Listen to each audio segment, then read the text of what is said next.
test pilot and to command the space shuttle. So they're going to talk about women who disguise themselves as men to fight in the war. And in this case, they're going to talk about soldiers from the DMV area. Yes. And here we go. Thank you so much. Hi, I'm Audrey Scanlon-Teller, I'm Tracey McIntyre. and we are here to talk about women, just as you said, women who disguised themselves as men and fought in the American Civil War. Just some introduction. Usually one of the first things that people ask about women soldiers is, How did they pass the physical? well, that's one of the... And why How did they many? enlist? And Yes. how many? Yes. Three Yes. questions. Three questions in one. Okay, we'll cover one at a time. Absolutely. Okay, how many? We don't know. Because if they were successful, we don't know about them. That means they served and they went back home to their life before the war, and so we don't know. Estimates are, of the ones that were discovered, about 400 to 1,000 on the Union side alone. We do know of Confederate women as well. So we will never know for sure, but we usually say 400 to 1,000. And that's based on the quotes of Mary Livermore, who was with the United States Sanitary Commission. And just immediately after the war, she herself actually found a woman soldier in the course of her activities. She was asked after the war and wrote in her memoirs about how many women soldiers there were, and the number that was given was about 400, the estimate, and that was in the Union Army alone. So, and then we can talk about some of the books that we have here. Right. Scholars that have come before us and done great things. Yes. If you're really interested in this topic, I recommend starting with this book. It's called They Fought Like Demons. It's by Lauren Cook and Deanne Blanton. And after we're done talking, I have a recommended reading list that we've typed up, and I'm happy to hand those out after we're done talking. But I recommend this book. Yeah. They document about 250 women soldiers in this book. So that's a good start if you're interested in this topic. Okay. And then Richard Hall. Yes. Richard Hall, Women on the Civil War Battlefront, he estimates that there may have been 1,000 or possibly more women based on his archival research. So that's when we're asked numbers, that's who we're basing the numbers on. Right. Okay, now for those other questions, how did they enlist and why? why? Okay. Yeah. Well, actually, I'll talk about the why, and you want to talk about the how? That's fine. Okay. The why is basically, first of all, there were women that were just as patriotic as men, and they didn't want to sit around at home and miss out on all the action. So there were some women that felt the patriotic need to join the ranks. A lot of them actually were following loved ones into battle, a husband or a father or a brother. These women did not want to be left alone, so they felt that they wanted to follow a loved one into battle. In addition, they could be escaping an abusive family situation. We'll talk about one of those women very shortly. Yes, we'll talk about that. If they had an arranged marriage, or if they had an abusive husband or abusive father, whatever, the army was a way to escape. And then lastly, monetary reasons. There were a lot of women that did this for monetary reasons. If you were a woman in 19th century America, you had very few employment opportunities available to you. Women were supposed to get married and their husbands were supposed to support them. But if you were a single woman, you only had a few professions that were available to you. For example, a seamstress, a laundress, a governess, or a cook. But those jobs didn't pay very much. A maid in New York City at the time was making about $4 a month. If you wanted to make more money than that, what you could do is disguise yourself as a man and do man's work. And one of the jobs that was available was joining the army.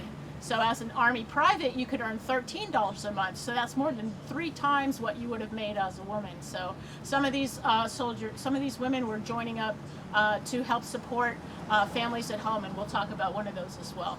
Okay. Want to talk about the how? The how. How did they do this? Well, we have one woman who we're going to talk about really shortly, who the surgeon's examinations could be cursory. Sometimes the surgeons would just want to get people in. Sometimes the lieutenant would be the one who was doing the recruiting, and they just, okay, this person walks well, okay, this person doesn't seem to be coughing or has a good sense of balance, okay, they're in. A woman that I'm going to introduce very shortly said that all the surgeon did was examine her hands and asked her what work that she had done, and she was a clerk and a bookseller, so that explained her kind of softish hands. So that's the examinations just weren't that stringent at the time, and you can see by the wonderful clothing that the Army would give you was either too big or too small, and in this case a frock coat does nicely supposed to accentuate the pigeon chest of the fellow, but it also does a lot to hide the hips and other physical features of the woman. They wouldn't necessarily undress. Rather, we have quotes that they would actually dress up when they were in camp. And they weren't bathing the way that we would bathe today. And they also had the Victorian sense of privacy. So the latrines that looked bad for the male soldiers also gave the women an opportunity to kind of slip out somewhere else and to do their business and not be noticed.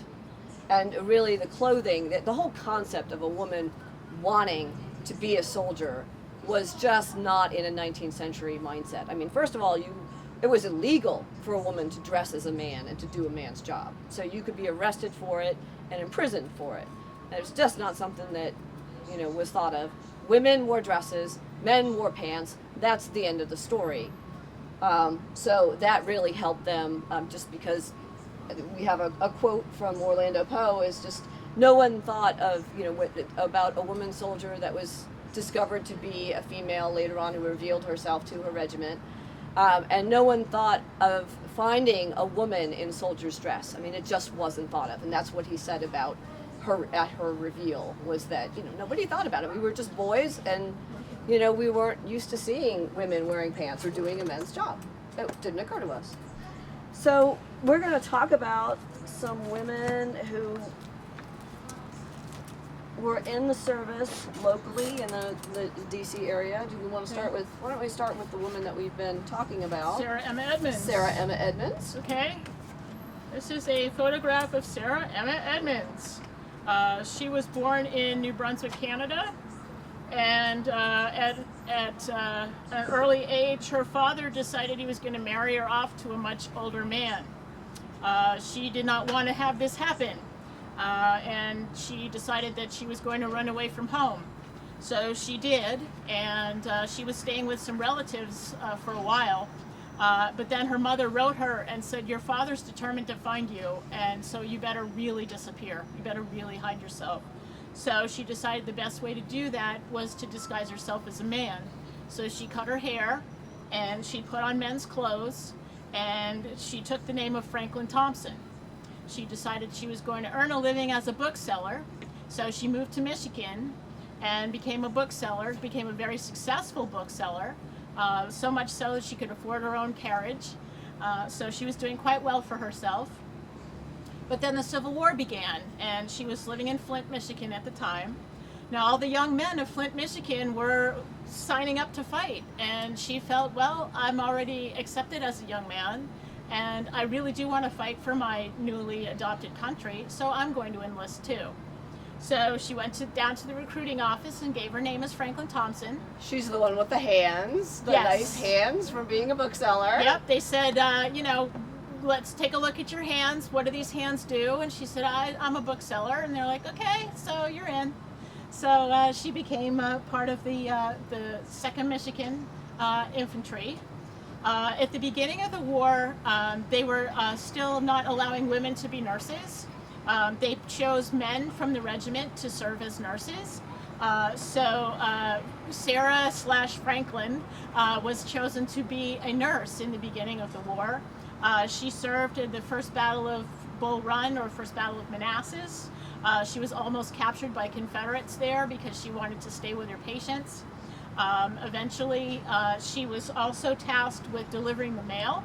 She became a very welcome sight in camp when she came in. All the soldiers were happy to see her because they were hoping for mail from home. So while she was delivering the mail, she actually, her mule that she was riding fell and rolled over onto her, causing some of her ribs to break and her leg to break. And she decided she was not going to seek medical attention for this because, of course, if she did, she'd be discovered to be a woman. She said she'd rather have been shot dead than to be found to be a woman among the ranks of men. So she decided she was going to basically suck it up and take care of her wounds herself, which she did. And as a result of this, she became debilitated later in life. So eventually, her regiment went down to Kentucky, and she caught malarial fever. So this is something she really couldn't treat on her own. And she applied for leave. She thought if she could get leave, she could get out of the Army on leave and go to see a civilian doctor dressed as a woman. But they didn't grant her leave. So she had no choice but to desert. So she deserted the Army, dressed in women's clothes, and went for treatment for her malaria. She then decided she was going to serve again, but just this time as a woman. So she volunteered as a nurse. And this is a good time to bring in the book that she would publish in 1865. In 1865, she wrote her memoirs. Traffic. Traffic is horrible here. Soldier, nurse, and spy in the Union Army. She wrote these memoirs in 1864, and they were published. Okay then. Did somebody have a horn stuck? Someone's not happy. Oh, somebody was, yeah. Hey, it's a moron. Oh, good grief. Okay.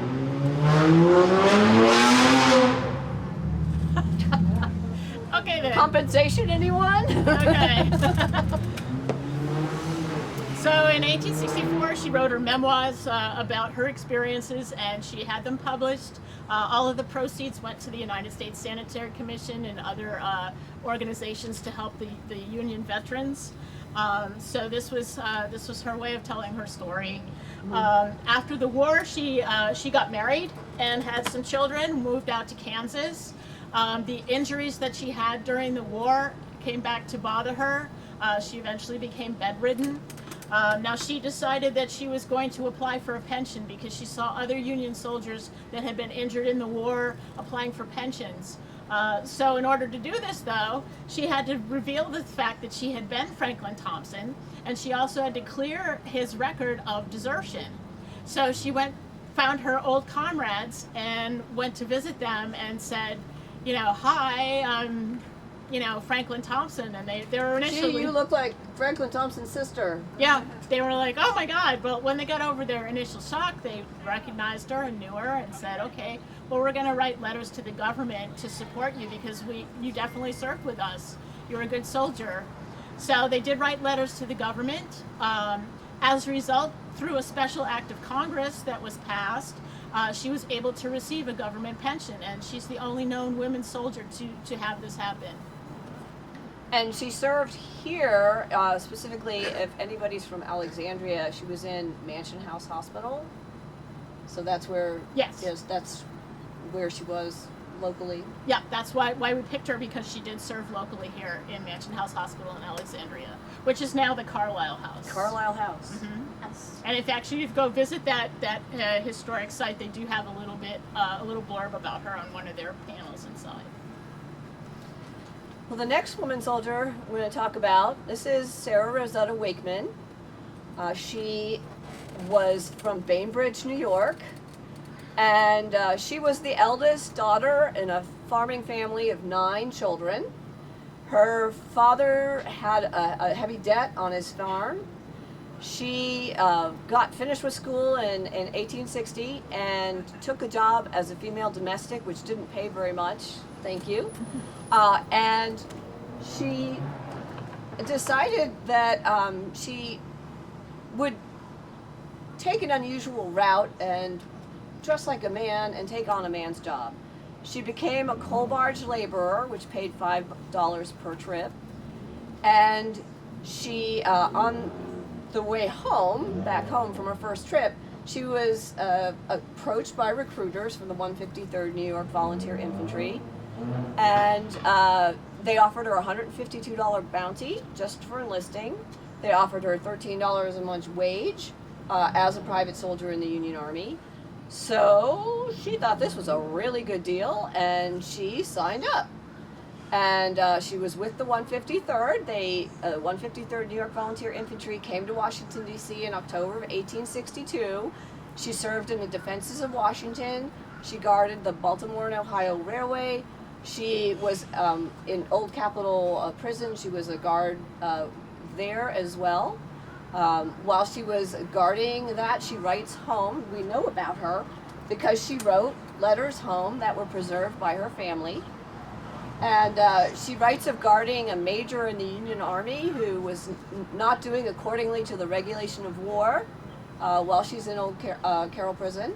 And we don't know whether this not doing accordingly to the regulation of war was that the officer major did something derelict of duty, or whether, like Rosetta herself, was discovered to be a woman and among the ranks of men, which was totally against Army regulations in itself. So she served in, as a guard and in the defenses of Washington until February of 1863, and she was sent to Louisiana with on the Red River campaign with her regiment. Her regiment fought in several battles in Louisiana. In the process of retreating back, the Banks had a horrible time in the Red River campaign, and they had a forced march retreat where they had to march 70 miles in 2 days, and Rosetta Wakeman got really sick, and sick from the bad water, and she would eventually die, actually, and is buried in Chalmette, Louisiana under her male alias. And the only reason we know of her is because the letters that she wrote home to her family, where she signs Rosetta, and her family knew who she was, and that's the only way we know that there was a woman buried in this grave, and that a woman served in the Civil War. And I'd like to talk about one more women soldier very briefly. I just want to finish up. But another woman that we know about is Maria Lewis, who was a woman of color. She was with the 8th New York Cavalry, and she was an enslaved person from Albemarle County, Virginia. She came to Washington, D.C. as part of an honor guard with 500 Confederate prisoners and 17 captured Confederate flags from the Battle of Waynesboro at the end of the war. She approached Julia Wilbur, who was an abolitionist and who worked with the Freedmen's Bureau in Washington, D.C. And Julia Wilbur mentions in her diary about this woman who came with the officers of the 8th New York. She rode and skirmished and fought and carried a carbine with them, and came to Washington to take on again a woman's guise. And find a good job for herself at the end of the war. So these are just 3 examples of women that disguised themselves as men and fought and served here locally, and we thought that it might make an interesting talk for you today. Thank you for your attention. Thank you for your attention. And thank you, Tracy and Audrey. Thank you You're very very welcome. much. I'd like to mention that in my family, I may have had a woman who served. Her name was Elizabeth Collins. She married a cousin, Parker David Robbins, in 1858. He served in the 2nd Cavalry, United States Colored Troops. And according to her family, that she served in the war somehow. And I suspect that she served with her husband. Interesting. That's neat. Wow. So, by the way, her 3 brothers and her uncle were in U.S. forces in the Civil War. Her oldest brother served in the 188 Pennsylvania, which was a white unit, and her uncle and 2 younger brothers served in United States colored troop units. And one brother was the first pastor of color in my church. So, that's a whole lot. That's awesome. Anyway. All right. What great history just in your own family, you know? It's Yeah. like in your own, that's wonderful. Thank you for sharing. All right. My pleasure. Yeah.